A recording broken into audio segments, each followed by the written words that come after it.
जय हिंद। स्वागत है आपके अपने YouTube channel SGY science classes में और मैं हूं राममूर्ति। दोस्तों, हम लोग एक नया सीरीज शुरू किए हैं जिसमें कि हम लोग आधुनिक इतिहास से संबंधित जितने भी महत्वपूर्ण प्रश्न बनते हैं उनको डील करते हैं। और इस क्रम में जो अपना टॉपिक है उसका नाम है रॉलेट एक्ट। क्या नाम है? Rowlatt act. और उसके साथ साथ जलियांवाला बाग हत्याकांड। इससे संबंधित एक वीडियो हम इससे पहले भी बना चुके हैं। यदि आप उस वीडियो को नहीं देखे हैं तो आप जाकर के देख सकते हैं, हमारे चैनल पर विजिट करके उस वीडियो को आप देख सकते हैं। तो चलिए आज ये जो अपना सेकेंड वीडियो है उसकी शुरुआत करते हैं। और आज का पहला प्रश्न ये रहा आपके स्क्रीन बोर्ड पर, जवाब दीजिए। प्रश्न कहता है कि जलियांवाला बाग हत्याकांड इनमें से किस शहर में हुआ था?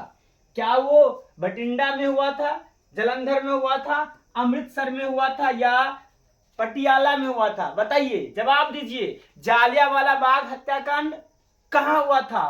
पूछता है कौन? आरआरबी पूछता है, आरआरबी। आप जवाब दीजिए, जलियांवाला बाग हत्याकांड किस शहर में हुआ था? तो दोस्तों इसका सही आंसर हो जाएगा अमृतसर में। कहां हुआ था? अमृतसर में हुआ था। अगले प्रश्न की ओर हम लोग चलते हैं। तो अगला प्रश्न फिर है वही बात, पूछता है आरआरबी एनटीपीसी। यानी ये प्रश्न आरआरबी एनटीपीसी में पूछा गया है। और प्रश्न कहता है कि गांधी जी का डैश के खिलाफ अभियान प्रेस पर ब्रिटिश सेंसरशिप और पेशी के बिना नजरबंदी के जवाब में था। नजरबंदी के जवाब में था। क्या वो ब्रिटिश शासन था? क्या वो प्रथम विश्व युद्ध था, रॉलेट एक्ट था या जलियांवाला बाग हत्याकांड था? तो वो जो आंदोलन था वो ब्रिटिश के एक जो अभियान था जिसका नाम था रॉलेट एक्ट। रॉलेट एक्ट जो पारित किया गया था मार्च 1919 में, उसके खिलाफ ये अभियान था गांधी जी के द्वारा। अगले प्रश्न की ओर चलते हैं, लेकिन यहां पर इस प्रश्न का एक छोटा सा डिस्कशन है, आप देख सकते हैं। इसे कहा गया है कि गांधी जी का रॉलेट एक्ट सत्याग्रह, रॉलेट एक्ट के विरोध में राष्ट्रीय स्तर का प्रथम आंदोलन था। क्या था? राष्ट्रीय स्तर का प्रथम आंदोलन था। यह सत्याग्रह 1919 में अराजक और क्रांतिकारी अपराध अधिनियम लागू करने वाली ब्रिटिश सरकार के जवाब में किया गया था। यह एक्ट प्रेस पर ब्रिटिश सेंसरशिप तथा सरकार के द्वारा अन्य राजनीतिक गतिविधियों को दबाने के लिए अधिकार प्रदत्त थी। इसके द्वारा 2 साल तक बिना किसी मुकदमे के राजनीतिक कैदियों को हिरासत में रखने की अनुमति दी गई थी। मतलब ये जो कानून था रॉलेट एक्ट, रॉलेट एक्ट को एक और नाम से जाना जाता है। रॉलेट एक्ट को काला कानून कहा जाता है। क्या कहा जाता है? काला कानून। ये जो कानून था इसमें जो राजनीतिक कैदी है इसे हिरासत में ले करके और इसे जेल में बंद किया जा सकता था। इसके लिए ना तो किसी वकील की जरूरत पड़ती थी, ना तो किसी दलील की जरूरत पड़ती थी। इसलिए इसे काला कानून भी कहा जाता है। अगले प्रश्न की ओर जब हम लोग चलते हैं तो यहां पर अगला प्रश्न कहता है कि जलियांवाला बाग हत्याकांड के विरोध में गांधी जी ने किस सम्मान को लौटा दिया था? क्या वो केसर-ए हिंद सम्मान था? क्या वो जेवल ऑफ द कॉमनवेल्थ था? क्या वो शेर-ए-हिंद था या नूर-ए-हिंद था? तो गांधी जी ने जिस सम्मान को लौटाया था उसका नाम था केसर-ए-हिंद, यानी a is the right answer. Gandhi ji ने किस सम्मान को लौटाए थे? केसर-ए-हिंद को गांधी जी ने लौटा दिए थे। कहते नहीं, अब इतना बड़ा जब मतलब नरसंहार हो ही गया तो हम इस उपहार को लेकर के, सम्मान को लेकर के झाइल बजाएंगे? हमको नहीं चाहिए सम्मान, इसको हटाओ। और गांधी जी ने इनकार कर दिए थे, कहते अब हम नहीं भैया, हम केसर-ए-हिंद नहीं लेने वाले हैं। इतना बड़ा आप लोग अत्याचार कर दीजिएगा, कहिएगा गांधी जी आप केसर-ए-हिंद है, हमको कभी भारत माफ करेगा? पूछता है इंडिया, क्या मैं इसको स्वीकार करूं? बताइए आप ही।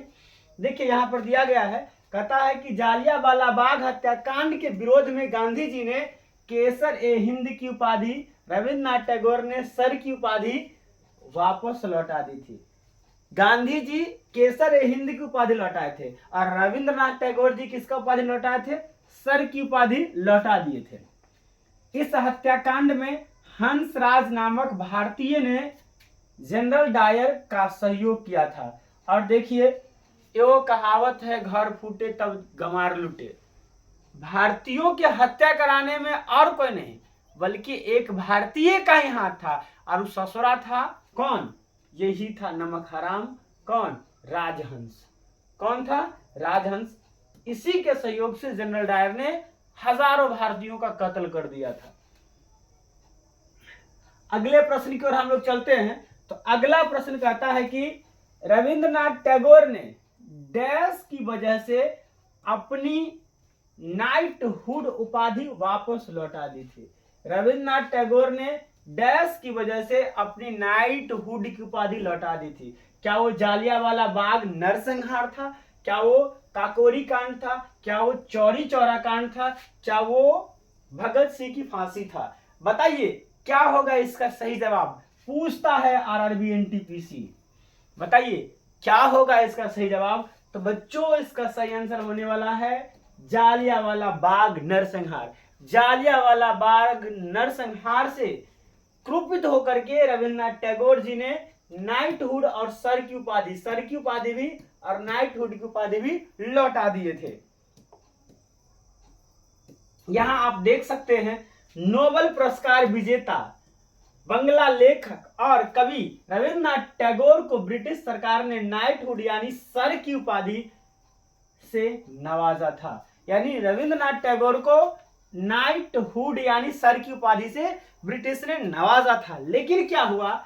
लेकिन 13 अप्रैल 1919 में हुई जालियांवाला बाग हत्याकांड के विरोध स्वरूप उन्होंने नाइटहुड अर्थात सर की उपाधि ब्रिटिश सरकार को लौटा दी थी।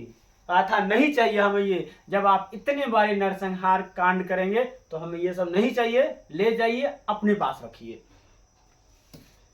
अगले प्रश्न की ओर चलते हैं और यहां पर देखिए कहा क्या गया है, जरा सुनो। क्या कहा गया है कि जालियांवाला बाग नरसंहार डैश को हुई थी। क्या वो 15 अगस्त 1919 को हुई थी, 20 दिसंबर 1919 को हुई थी, 13 अप्रैल 1919 को हुई थी या 25 मई 1919 को हुई थी? बताइए क्या होगा सही जवाब? पूछता है आरआरबी एनटीपीसी। पूछता है आरआरबी एनटीपीसी क्या होगा इसका सही आंसर? तो बच्चों इसका सही आंसर होने वाला है 13 अप्रैल 1919। 13 अप्रैल 1919। अच्छा, जालियांवाला बाग में सभा क्यों लगा था? तो जालियांवाला बाग में सभा लगा था किसके लिए? रॉलेट एक्ट के खिलाफ। किसके लिए? रॉलेट एक्ट के खिलाफ जालियांवाला बाग में सभा लगा था। रॉलेट एक्ट कब लागू हुआ था? तो रॉलेट एक्ट लागू हुआ था मार्च 1919 में। रॉलेट एक्ट कब लागू हुआ था? तो रॉलेट एक्ट लागू हुआ था मार्च 1919 में। चलिए अगले प्रश्न की ओर चलते हैं, लेकिन उससे पहले एक छोटा सा डिस्कशन आप लोगों के सामने में। जो हमने बताया 30 यानी सी जो ऑप्शन सही है। कहता है कि 9 अप्रैल 1919 को रॉलेट एक्ट के विरोध के आरोप में बंगाल के 2 लोकप्रिय नेता डॉक्टर सैफुद्दीन किचलू और डॉक्टर सत्यपाल मलिक को ब्रिटिश सरकार ने गिरफ्तार कर लिया। 9 तारीख के 9 अप्रैल 1919 के ध्यान से सुनना बउआ। 9 अप्रैल 1919 के भारत के 2 नेता, 2 दिग्गज नेता, जिसमें पहला का नाम था डॉक्टर सैफुद्दीन किचलू और दूसरा कौन थे? सत्यपाल मलिक को किसने अरेस्ट कर लिया? ब्रिटिश सरकार ने। कहता है कि इनकी गिरफ्तारी के विरोध में 13 अप्रैल 1919 को बैसाखी के दिन अमृतसर के जालियांवाला बाग में एक विशाल सभा का आयोजन किया गया, जिसमें जनरल डायर ने भीड़ पर गोलियां चलाने का आदेश दिया। इस घटना को जालियांवाला बाग हत्याकांड कहते हैं। मतलब 13 अप्रैल 1919 को पंजाब के अमृतसर में जो सभा लगी हुई थी, उस सभा पर ब्रिटिश सेना ने जनरल डायर की अनुमति से गोली चलाई, जिसमें हजारों लोग मारे गए। इस घटना को क्या कहते हैं? जालियांवाला बाग हत्याकांड कहते हैं। कहता है कि सरकारी रिपोर्ट के अनुसार इस हत्याकांड में कितना 389 व्यक्ति मारे गए एवं 200 व्यक्ति घायल हुए। सरकार तो कनके कहता है, मरा तो बहुते होगा। जब सरकारें कह रहा है कि इतने मरा है यानी 379, तो सोच लीजिए कितना मरा होगा। और 200 लोग घायल हुए थे। खैर आंसर में हम लोग को यही याद रखना है कि 379 मरे थे और 200 लोग घायल हुए थे। चलिए खैर अगले प्रश्न की ओर चलते हैं। और फिर से आ गया, पूछता है आरआरबी एनटीपीसी, प्रश्न कह रहा है कि जालियांवाला बाग नरसंहार किस तिथि को हुआ था। तो बचवा ये सबको पता हो गया है, जालियांवाला बाग नरसंहार 13 अप्रैल 1919 को किसके दिन, बैसाखी के दिन हुआ था। किसके दिन हुआ था, बैसाखी के दिन हुआ था। कहां, तो कहेंगे पंजाब के अमृतसर में। पंजाब के अमृतसर में हुआ था, अमृतसर में। अच्छा क्यों हुआ था, क्योंकि 9 अप्रैल 1919 को, इन्हें याद रखो, 9/4/1919 को, 9/4/19 को किसको गिरफ्तार कर लिया था, सैफुद्दीन किचलू, सैफुद्दीन किचलू को, किसको, सैफुद्दीन किचलू को और सत्यपाल जी को, सत्यपाल जी को गिरफ्तार कर लिया था। इसीलिए 13/4/1919 को, कब, 13/4/1919 को अमृतसर के जालियांवाला बाग में एक सभा बुलाई गई थी, जिस सभा पर जनरल डायर के कहने पर ब्रिटिश सेना ने अंधाधुंध गोली चलाई, जिसमें सरकारी रिपोर्ट के अनुसार 379 लोग मारे गए और 200 लोग घायल हुए थे। चलिए अगले प्रश्न की ओर चलते हैं। अगला प्रश्न कहता है कि लॉर्ड चेम्सफोर्ड ने 1919 में जालियांवाला बाग की घटना की जांच के लिए समिति का गठन किया था। क्या वो हर्सेल समिति था, क्या वो मैकलेगुन समिति था, क्या वो मुदिमन समिति था या हंटर समिति था। तो ये जो लॉर्ड चेम्सफोर्ड है ये हंटर समिति का गठन किया था। किस समिति का गठन किया था, हंटर समिति का गठन किया था कि जांच कीजिए कि सही में वो बाग में हत्याकांड हुआ है कि नहीं हुआ है। खैर ससुरा वो तो अंग्रेजे था, तो वो क्या किया होगा जानबे करते हैं। कहता है कि जालियांवाला बाग हत्याकांड की जांच के लिए सरकार ने हंटर समिति बनाई थी। क्या बनाई थी, हंटर समिति बनाई थी। 14 अप्रैल 1919 को भारत सरकार ने डिसऑर्डर इंक्वायरी कमेटी के गठन की घोषणा की। यह समिति लॉर्ड विलियम हंटर की अध्यक्षता के चलते इनका नाम हंटर कमेटी के नाम से जानी जाती है। एक्चुअल में ये था डिसऑर्डर, क्या था, डिसऑर्डर इंक्वायरी। एक्चुअल में क्या था ये, डिसऑर्डर इंक्वायरी कमेटी। क्या था, डिसऑर्डर इंक्वायरी कमेटी, ऐसा समझो, चलो ना कमेटी। लेकिन इसका अध्यक्षता कौन करता था, हंटर कौन करता था, हंटर। इसलिए इसका नाम रख दिया गया हंटर समिति। क्या कहा जाता है, हंटर समिति। चलिए अगले प्रश्न की ओर हम लोग चलते हैं। और अगला प्रश्न कहता है कि जालियांवाला बाग नरसंहार किस वायसराय के कार्यकाल में हुआ था। क्या वो लॉर्ड रिपन था, क्या वो लॉर्ड चेम्सफोर्ड था, क्या वो लॉर्ड इरविन था या लॉर्ड डलहौजी था। बताइए किसके शासन काल में हुआ था ये जालियांवाला बाग नरसंहार। तो यहाँ पर आप देख सकते हैं, कहता है कि जालियांवाला बाग घटना 13 अप्रैल 1919 को हुई थी।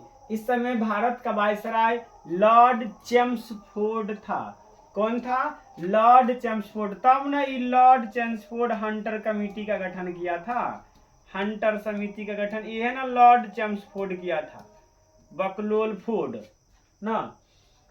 कहता है कि यह वर्ष 1919 से वर्ष 1921 तक, 1919 से 1921 तक भारत के वायसराय थे। इनके कार्यकाल के समय में अन्य महत्वपूर्ण घटनाएं जैसे कि लखनऊ अधिवेशन, रॉलेट एक्ट, खिलाफत आंदोलन और सहयोग आंदोलन आदि है। एकरे कार्यकाल में कथी सब हुआ था कहीं पढ़ ले चला। एकरा का भागना लखनऊ अधिवेशन किसके कार्यकाल में, लॉर्ड चेम्सफोर्ड के कार्यकाल में। Rowlatt act Lord Chelmsford. खिलाफत आंदोलन चेम्सफोर्ड। असहयोग आंदोलन चेम्सफोर्ड। जालियांवाला बाग हत्याकांड चेम्सफोर्ड। सब कुछ चेम्सफोर्ड, चमस के फोर्ड। चलिए अगले प्रश्न की ओर चलते हैं। कहता है कि जालियांवाला बाग हत्याकांड देश के विरोध में प्रत्यक्ष परिमाण है। क्या वो भारतीय रक्षा अधिनियम है, क्या वो रॉलेट अधिनियम है, क्या वो मॉन्टेस्क्यू चेम्सफोर्ड सुधार है, या मार्ले मिंटो सुधार है। तो ये कौन था, रॉलेट एक्ट के विरोध प्रत्यक्ष प्रमाण है, यानी B is the right answer. अगले प्रश्न की ओर हम लोग चलते हैं, लेकिन उससे पहले एक छोटा सा डिस्कशन। जालियांवाला बाग हत्याकांड रॉलेट एक्ट के विरोध प्रत्यक्ष परिमाण है, परिमाण था, है नहीं था। चलिए अगले प्रश्न की ओर चलते हैं। तो यहाँ पर प्रश्न कहता है कि जालियांवाला बाग हत्याकांड में अहम भूमिका के कारण माइकल फ्रांसिस ओडायर की हत्या किसके द्वारा की गई थी। यानी माइकल फ्रांसिस ओडायर की हत्या किसने किया था। क्या वो चंद्रशेखर आजाद थे, चाहे वो मंगल पांडे थे, भगत सिंह थे, या उधम सिंह थे। तो ये भाई साहब उधम सिंह थे, और ये जाकर ब्रिटेन में जाकर इसको मारे थे। कहते हम तोरा मारेंगे तेरा घर में घुस के। वो कौन थे वीर, उधम सिंह थे। Very good. चलिए यहाँ देख सकते हैं आप, दिया गया है कि जालियांवाला बाग हत्याकांड के जिम्मेदार माइकल ओडायर की हत्या उधम सिंह ने कब किया, 13 मार्च 1940 को लंदन में गोली मारकर हत्या कर दिया गया। वो लंदन गया कि हम तेरा पीछे पीछे जाएंगे, हुआ तेरा मार के तब आएंगे, कहता है। लेकिन हुआ क्या, 13 मार्च 1919 को बेचारे ने ओडायर को तो मार दिए, लेकिन पकड़ा गए। पकड़ा जाने के कारण 31 मई 1940 को उन्हें वहीं पे फांसी दे दी गई, उन्हें फांसी दे दी गई। चलिए अगले प्रश्न की ओर चलते हैं। अगला प्रश्न कहता है कि जालियांवाला बाग नरसंहार का बदला लेने के लिए लंदन में जनरल ओडायर को किसने मारा। तभी जस्ट आपको बताए थे, कौन, सरदार उधम सिंह। सरदार उधम सिंह कहाँ जाके, लंदन में जाके। कब मारा तो 13